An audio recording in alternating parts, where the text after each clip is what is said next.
Okay. So now I get it. You're fascinated with them now, huh?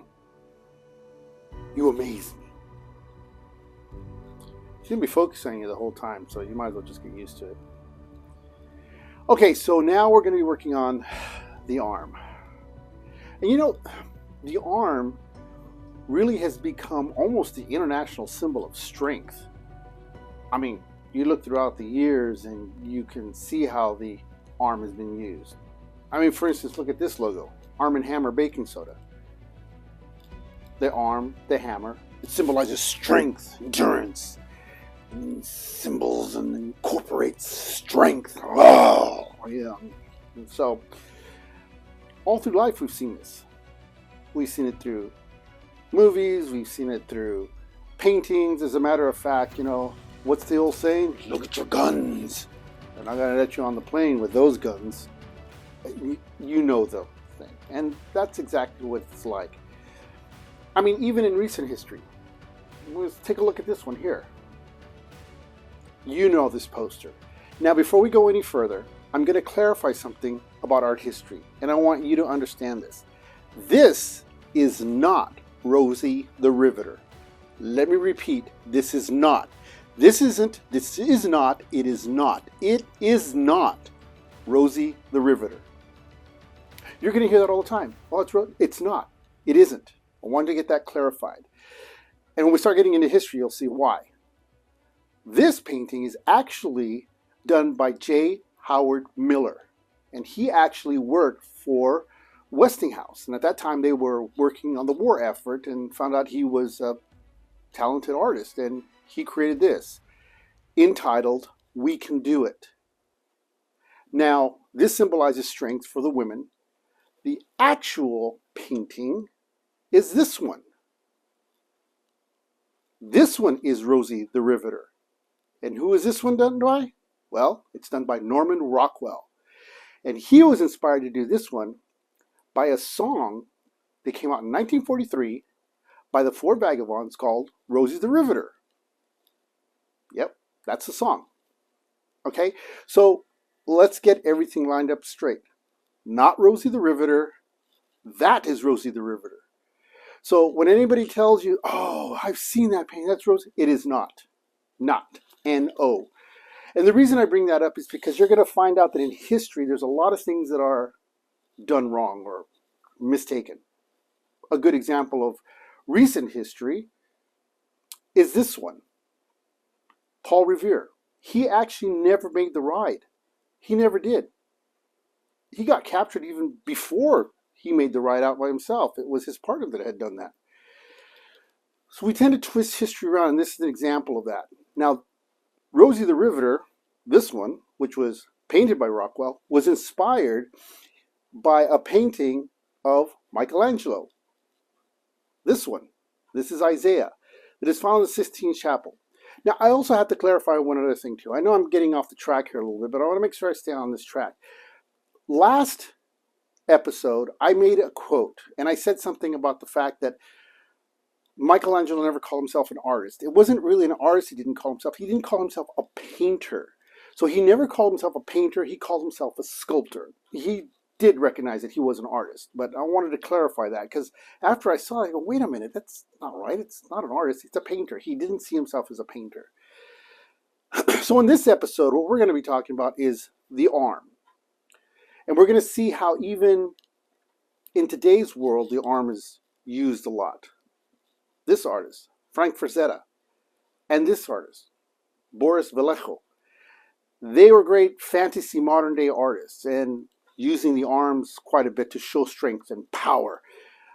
I've used them a lot in reference when I was younger. Back in the 70s, oh, they were the rage. So let's say we get going and start working on the arm and start working, and the hand. We're going to include that too. Kind of thought I would pull that in there because the arm by itself just does not look good without the arm, without the hand. So, shall we get started? All right, let's do this. Those are very big guns. Guns come with instructions? So you can drop your gun? You can drop those guns. Put the guns down! Put them down! Put those guns down! Those are some big guns. No guns, no yelling. See? He makes guns. Big. Guns, guns, guns.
Behold, AJ7, that work together.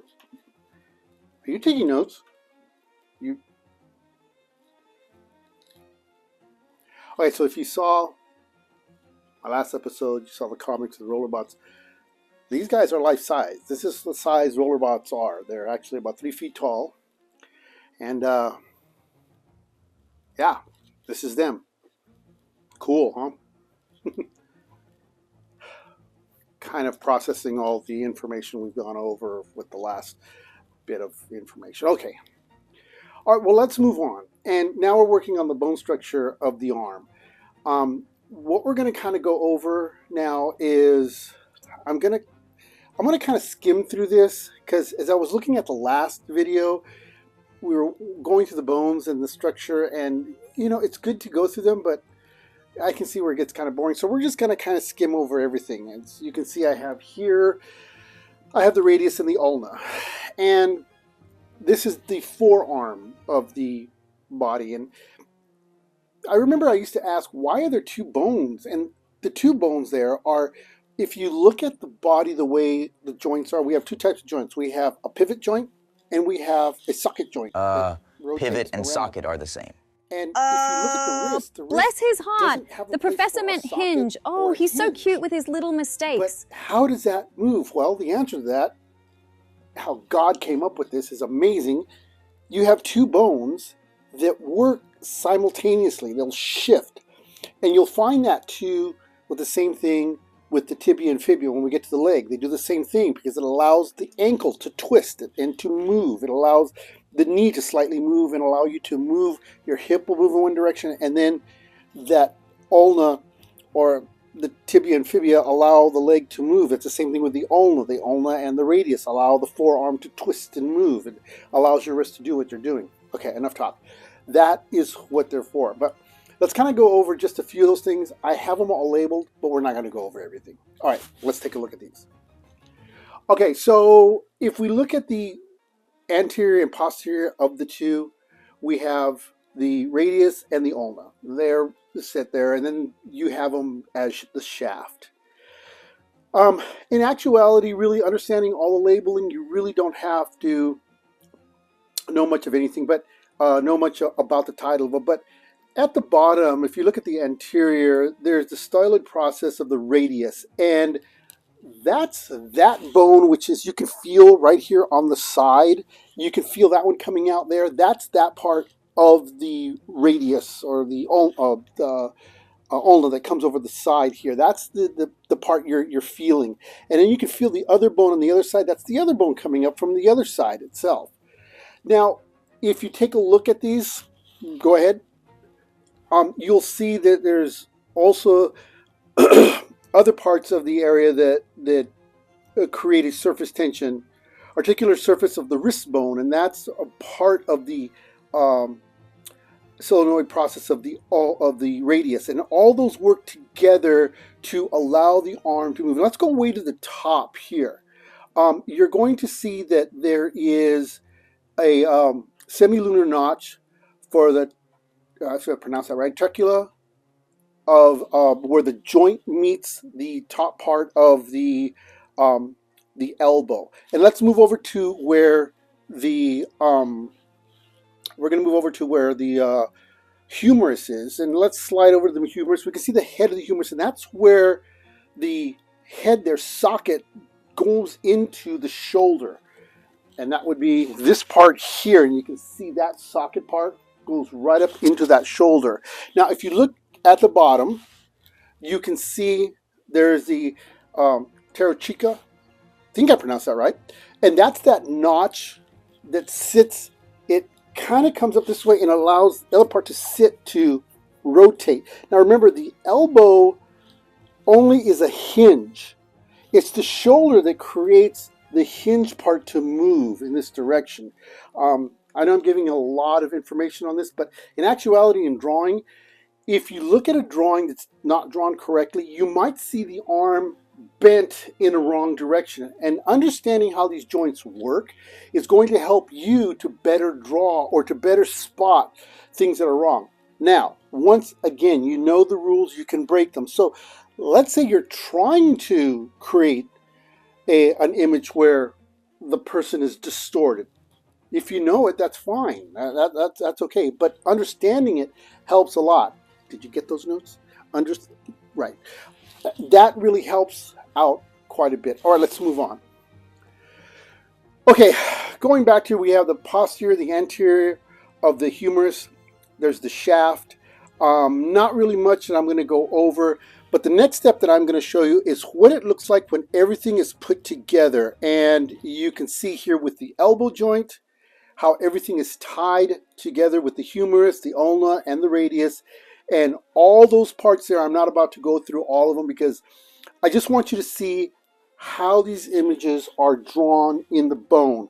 What's important is where these bones are going to come near the surface of the skin. And sometimes you have to show those in order to be anatomically correct. And you can see that joint.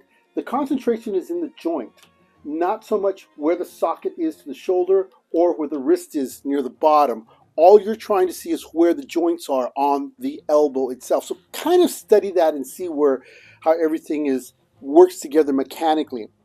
What would also help is, back in my day, you would have to buy a skeletal structure and life size. That would be terrific. But now you can go pretty much on Pinterest. You can go and find areas or find software that shows you the movement of the elbow. Trust me, if you can find that kind of stuff, it's going to help you in your anatomical drawings. It will also help you in animation as well. So if you're trying to get into animation, this would be something that you would probably eventually want to look at. Okay, let's move on. Okay, so when we move on from that, we are now attaching the hand to the wrist. And you can see now how the hand works here as it's bent over the side. Okay, let's take a picture of the hand and let's take a look at that real quick.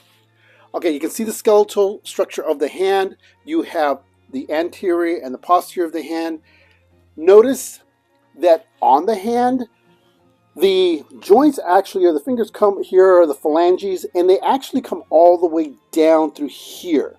As you can see that there's really just nothing in between, which brings up another point. I'm just going to bring this up. When they talk about the crucifixion of Christ, he wasn't nailed through his hands because there would have been nothing to hold the weight up. He was actually speared between the radius and the ulna. Ouch! Yes, because that allowed the body to hang.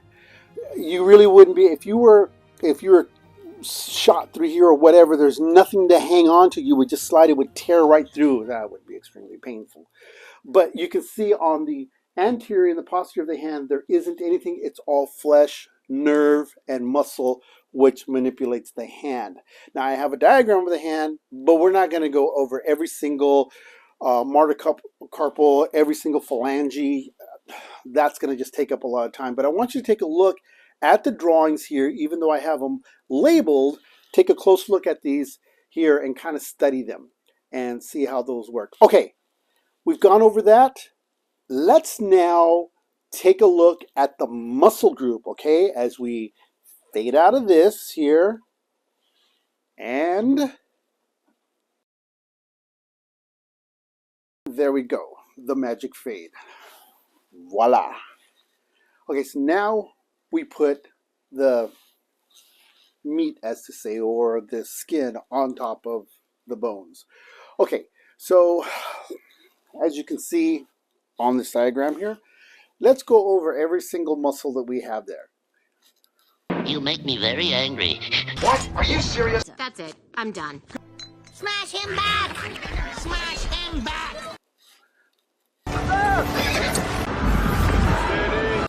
Stay with me! Get out there! Hurry! Easy. Cats, I was just kidding. I didn't realize it was going to cause such a stir and a riot. Good night. I'm just kidding. Over everything? No, we're not going to go over every single thing. It's a joke. It's a joke. Okay, so another thing we need to really go over is I have everything labeled, but we're only going to go over the major groups so we can get through this right away, okay? So we can start drawing. Whew! Stand down! Everyone stand down! Thank you. Okay. All right, so let's go over some of these groups. There we go. Okay, so as you can see, yes, I have a lot of these labeled, but really the only ones you're going to have to really look at are going to be, as you see, I have the supine and the prone, and this is the arm from the front.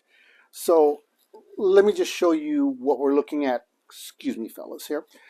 If you look at the hand, here's a good way. Looking at the palm, you'll notice that the elbow faces inward toward the body, like this. If the hand is turned the other way, see how my elbow bends? It's going to be this way. You can't draw the elbow, or you can't draw the thumb out with the elbow out. It's just not a natural pose, okay? So here, that's showing that the palm is out, here inward, okay? And so that's pretty important, because if you draw them differently, they're not going to show correctly. So as you can see, palm out, it's toward the body, or palm in, I should say, and then palm out, you can see how the elbow fits. So that'll give you an idea which way we're looking at it. All right, let's go on. Okay, so you can see here we have the deltoid and the deltoid furrow. Those aren't important, but what is really important is the bicep. Why do we call this the bicep? Well, the bicep has a long head and a short head. That's two muscle groups, and they go up and down the front of your arm, and that's important to understand. The same thing with the tricep, meaning tri. There are three heads of muscle there. Let's take a look. And you can see those three here on the tricep, which is the long head, the medial head, and the lateral head. And they're the ones that create that, how do you say, that horseshoe shape that comes up over. And below that is the tendons that connect everything together. That gives you that, when you flex out and you see, when you push down, you see that horseshoe shape. That is the tricep, and we're going to be drawing that when we get into that one area there. Okay, let's move a little further. Okay, so as you see, we have the forearm, and it's the bipedial fascia, which is at the front, and a lot of the smaller muscle groups, which you really don't need to know. You just basically have to know where those muscles and the form of those muscles are that move forward or move in an elongated way. So you don't want, none of the muscles ever go at an angle. They're all going to go from the elbow to the wrist. So all those muscles pull down, and then of course they all connect to the designated areas of the ulna or the radius. And you just want to be able to make sure you have the surface muscles correct. Now notice the hand. The hand is laid out, and if you take that and you kind of measure it, it pretty much measures in between the elbow and the wrist, and that will fit right in there. And that's also a big giveaway too. Remember what I showed you earlier, that if you take your arm and you bend it here at the elbow, take your hand, bend here, it will fit in that area. if you roughly measure that and you're drawing the hand is either too small, which is most likely going to be that, you need to make the hand slightly bigger because it's too small. I very rarely have ever seen anybody draw the hand too big, but if it is, it won't fit in that area. But hey, you don't need to worry about that. You're, like I said, majority of the time you're going to make that hand too small. All right, let's move on.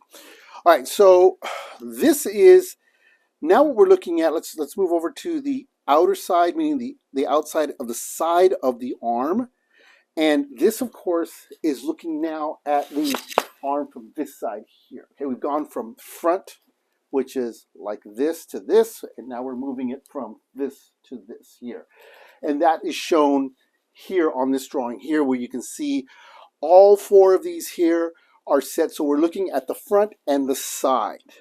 And that'll give you an idea of how the muscle groups work. Okay, let's go to the next group, which is going to be the underside of the arm and the back. Let's move on to those.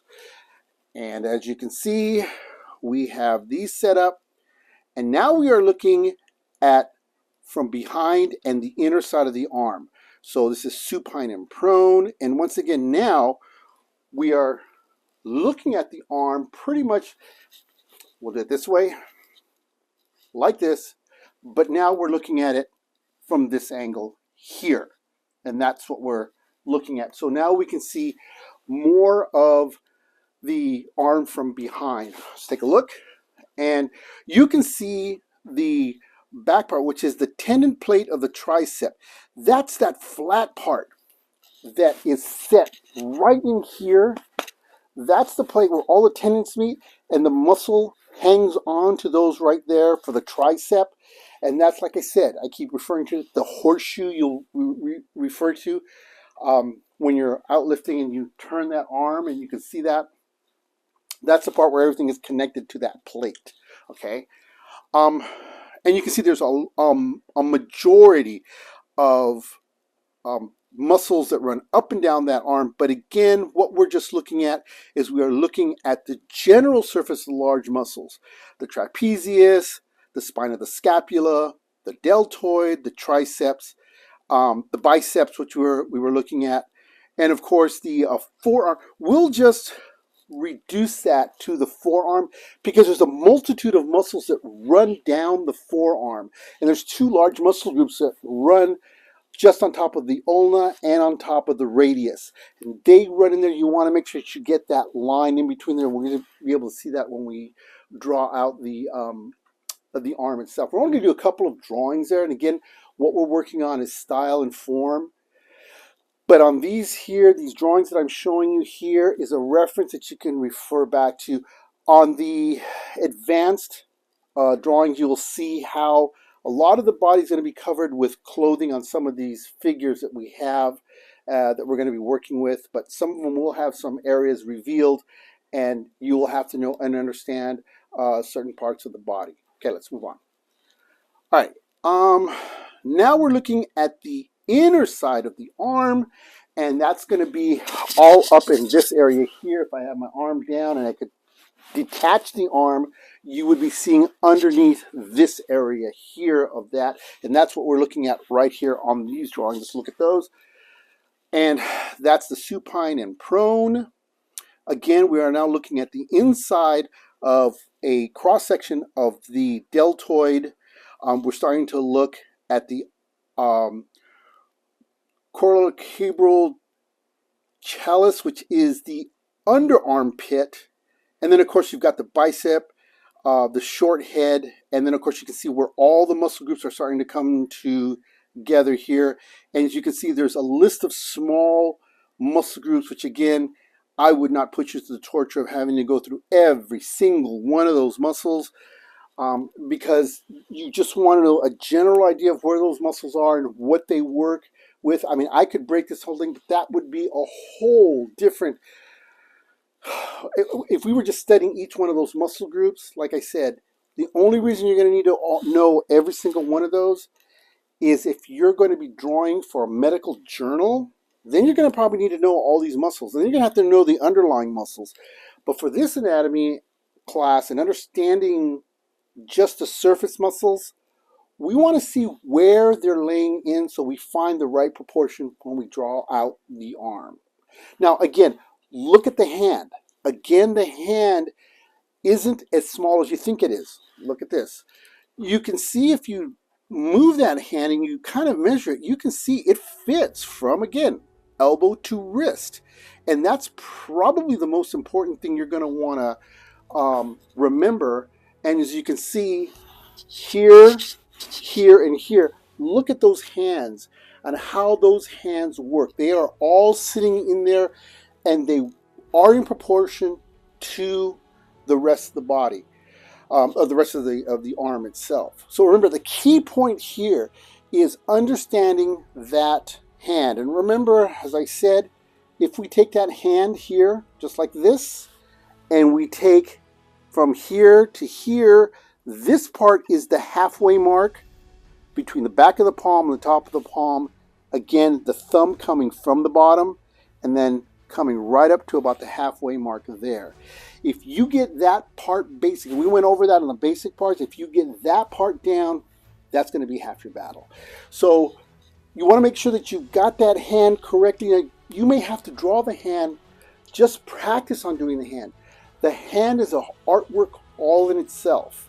We went over the bones, we saw the structure of that, and we can see here in these drawings here how the hand, there isn't really much in there. You have the fingers themselves, and then of course the phalanges, as they're called, and then the metacarpals, which are on the back, the muscle or the hands, all those smaller bones, which are all right in here. You just have to know how the muscle pads work. My suggestion is look at your hand, take a mirror, move it around, and take a look at it. Master the prone, supine, front, back of the hand. Master that first, and then you can start turning and moving the hand into different areas for shortening, etc., etc. I'm telling you, the hand, if you can get that down, it's going to make everything else look well into proportion. Okay, so we've covered everything on the arm and the hand.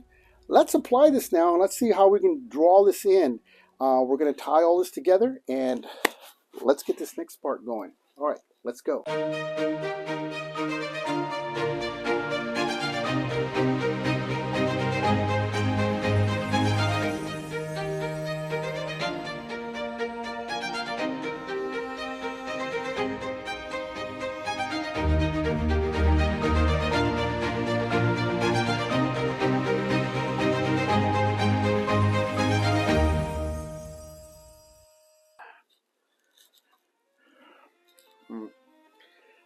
That, right, it goes over into,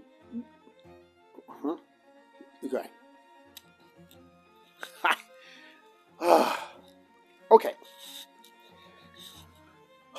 So let's start practicing what we have here. Now, the first two drawings I'm going to show you are going to be the hand.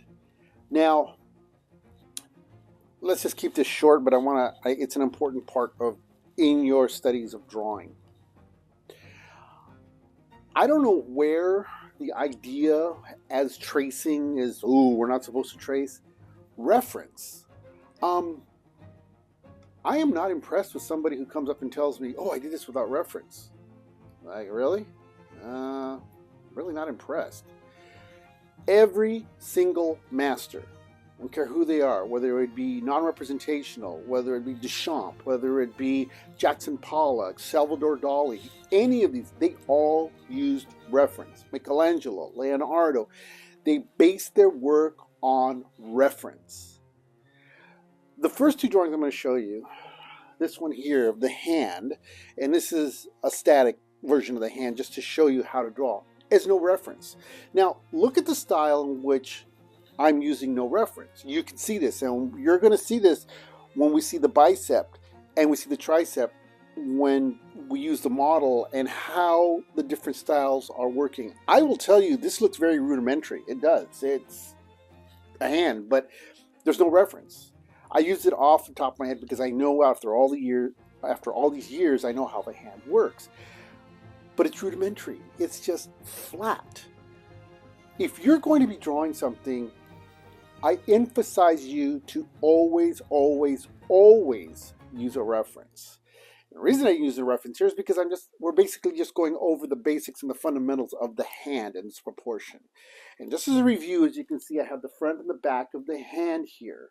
And you can see how you can see the thumb where it's coming out from the base. And these are the principal things that you want to stick with. You want to stick with knowing where the thumb is. And also look at the thumb. The thumb, the nail, is on its side. It's not facing forward like this. Like that. Okay? It's on its side. Okay? So the thumb faces sideways. Never put your thumb, if you're going to do the hand, and turn it. Try doing that. Try laying it and turning your thumb. Ouch, it ain't going to work. So when you see the thumbnail facing you, it's wrong. It has to be sideways. These small things are the things that are going to make your work look great. Okay, so follow this here, what we have on the hand, and practice these. Practice facing and reverse, face and reverse, so that you've got it down. You've got the proportions down. All right, so let's move on, and I'm going to do a quick, we're going to do a time lapse on foreshortening the hand. I'm going to break it down to you in shape. We're going to kind of go back to where we were when we did the sphere, the cube, and the cone. Remember, let's go back, and you're going to see how those principles, if you've been with me since the beginning, you will see how those principles apply to this. All right, let's go. All right, so we are now working on the palm of the hand, or we'd say the foreshortening of the hand. All right, so let's go over this. As you can see, first time starting off, I block everything in, and I have, almost looks like a slice of bread with something sticking out on the side. But that's how the palm is going to start off with. Now, you know by now that that's halfway through. So let's move on. And we're now going to put in the digits or the phalanges, and then those lay up. Now, the reason I have the hand in this position here is that when the hand is relaxed, it will always keep your hand relaxed. It never lays flat. It does this. And the reason is the tendons are pulling, and there's more weight pulling on the tendons than there is weight holding down the finger. So that naturally when you're relaxed, it causes the hand to roll forward up like this. You'll never see, if you're ever sleeping or lying down and the body's relaxed, it's never out with the hand out like this. It will always be folded up this way. And that's the reason why I drew it like this. All right, let's go on. Okay, so once I have the basic principles of it, then I'm going to start laying in the darker lines of where everything is.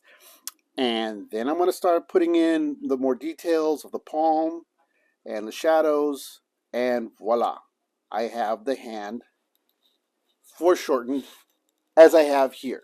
Okay, so again, if you practice working on the hand this way and this way, is static, it's going to help you to be able to foreshorten the hand. Now, what I'm recommending is, again, I emphasize, take pictures of your hand, reference the hand this way, reaching out, turning to the side. Get used to doing that. The more you practice on that hand, the better it's going to come on. All right, let's move on. Let's move now to the bicep. Here we go.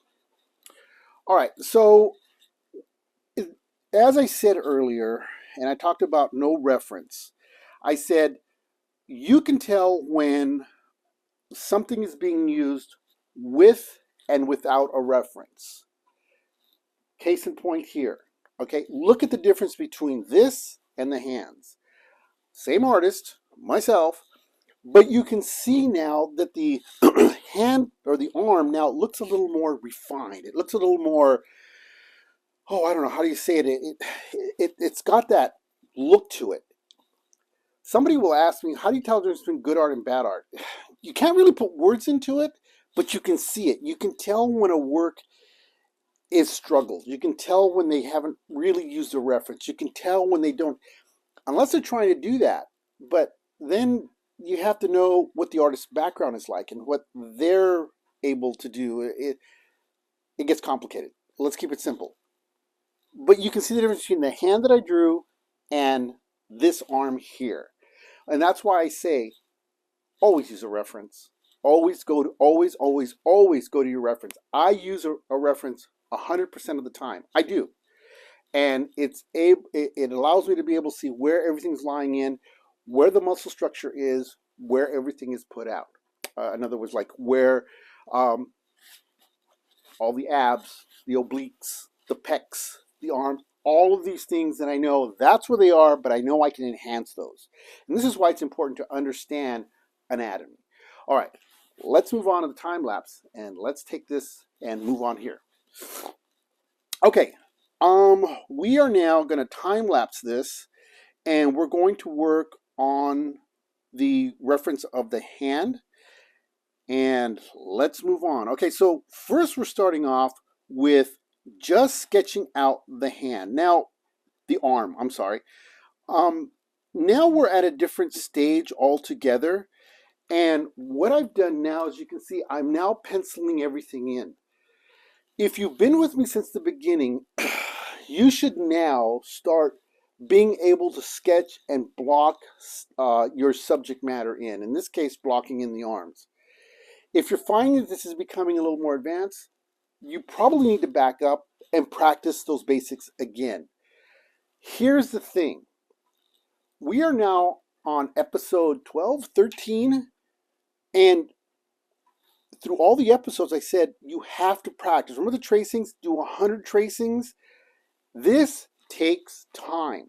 If you have legitimately, really have studied each one of these episodes and followed my instructions, you should be able to somewhat be able to start sketching in like this.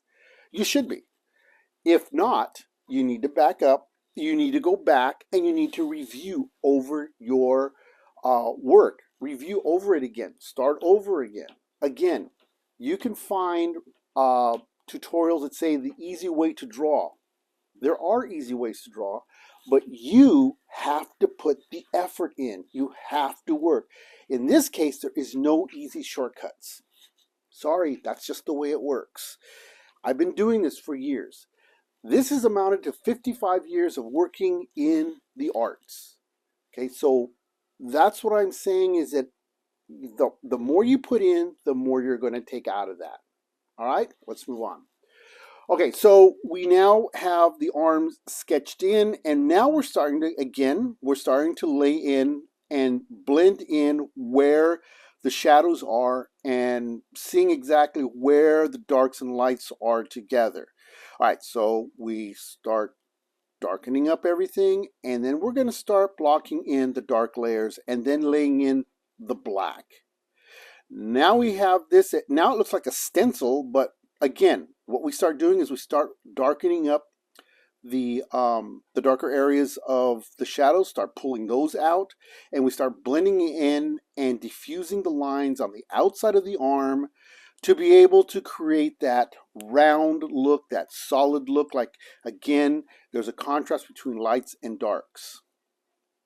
Once we've done that, then we can come in and we start blending in everything. We can start adding the highlights. And again, I'm reviewing over this. The highlights, they tend to bring out the muscle because now you're starting to see where the light is hitting on those areas. And this pertains to everything that you're going to draw. Okay, let's move on.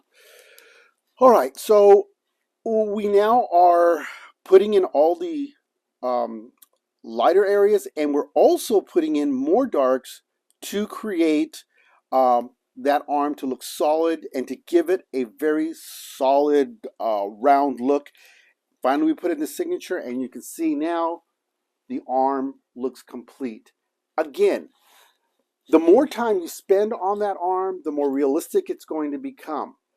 Now, this is going to be a style that you're going to want to take. You can make it look painterly, you can make it look very sketch-like, you can make it look photorealistic, but depending on how much time you spend on that arm is going to reflect what you've done. Now remember, being painterly doesn't mean you're shortcutting anything. That's just the style you're working with.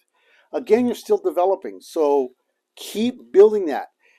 Look to see where these muscles are. Look to see where everything is. All right, let's move on to the tricep and see how that's developed. All right, here we go. All right, so let's move on to the tricep. and we're going to do the same thing. We're going to also do a time lapse on the tricep.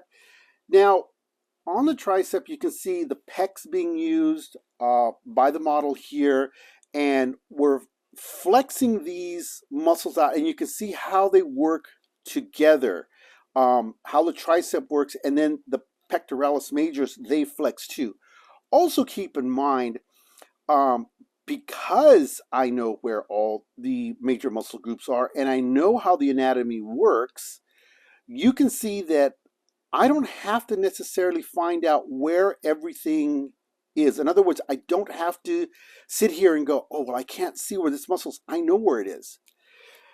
Now, see how the line drawing is? There's the model, and then you can see the line drawing. Now, I don't have to see the back. I don't have to see where the traps are. I don't have to see where the latissimus dorsi is. I know it's in the dark and where it is. And you can see already in the sketch, I automatically know where everything is. However, I'm still using this reference to place everything where I want it to be and where I want that chest to work and where I want the pectoralis majors to be. And I can start now putting everything together. It doesn't necessarily have to look exactly like the reference, but I can start building it and making it my own style. Okay, let's move on. Okay, so now I'm sketching everything in. At this point now, I'm starting to block in and blend those shadows. When I blend in the shadows, you can start seeing the muscular areas start to work. And now I'm starting to put in the midtones and the highlights. And now you can start seeing, you can see the lower abs, and you can see the thoracic arch taking place. You can see that starting to come in. But the main focus is going to be the tricep. That's what we're looking at. We're looking at the tricep. And you can see now we start adding the highlights to our arm. And now we start pulling more of those darks. You can see how I'm starting to pull up the darks in the pecs and even in the abs. Now I start adding some darker areas to start as they fade off into the darkness. And now if you can see the arm in the background, I'm kind of not putting too much detail in it because I want the focus to be on the tricep that's closest to us. I'm adding in the dark backgrounds and blending everything in. I'm blending in those lines. I'm starting to lay them in. I'm starting to create the darks and shadows. And there we go. We have those darks. I've pushed everything back. I've added the highlights to the top of the muscle. And now I've created, you can see now how the top of the shoulder, the triceps, all up here, or not the triceps, excuse me, the trapezius, the traps along the shoulders here. You can see the deltoids popping up on the diagram or on the reference right over here, and you can see how they are similar, but yet at the same time, I have created my own style on developing the arm. Okay, so that takes us to working on the arm and developing it. Now, again, we're now moving into a whole different realm. We're going to do the same thing with the leg, which is going to be for next week. And we're going to be doing the leg and the foot. That will be, we're going to try and get that out again this next week. Now, we may have a break for a week because we have some other things happening. So I may break for a week, depending on how things work out. So if I don't have an episode coming out next week, don't be shocked. It's only because I have other things and things are starting to come into play here. I have other plans of stuff that are happening. But I'm going to try real hard to see if we can. If not, don't panic. I'm going to come in for the next week. But you have a lot to work on. You have a lot of light and shadow. You have a lot with the arm, the chest, the anatomy to work with. You have a lot to be able to start putting together references that you're able to find and work with. Okay, so as always, this is going to be the end of this episode. As always, may the Lord be with you. Take care out there. Crazy times. The one thing about art, it allows us to be able to escape and to create and be creative. And as we get further and further down the road, you're going to see how all this stuff here ties in together to make you a better artist, to be more expressive. So take care of yourself, be safe, and from AJ7 and AJ3, you're going to see more of them as we go along. And yeah, there's going to be merchandise with these characters. You'll see more of these guys coming out. Just take care of yourself, and we will see you next week when, if not next week, the following week, with the leg and the foot. After that, we get into the advanced area of the human anatomy. Take care. Like, comment, share, subscribe. I always forget that. My darling wife has... My shirt came in.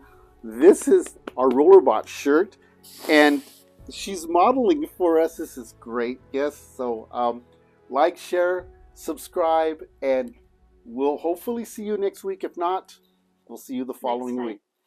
Bye.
Pantarabamba!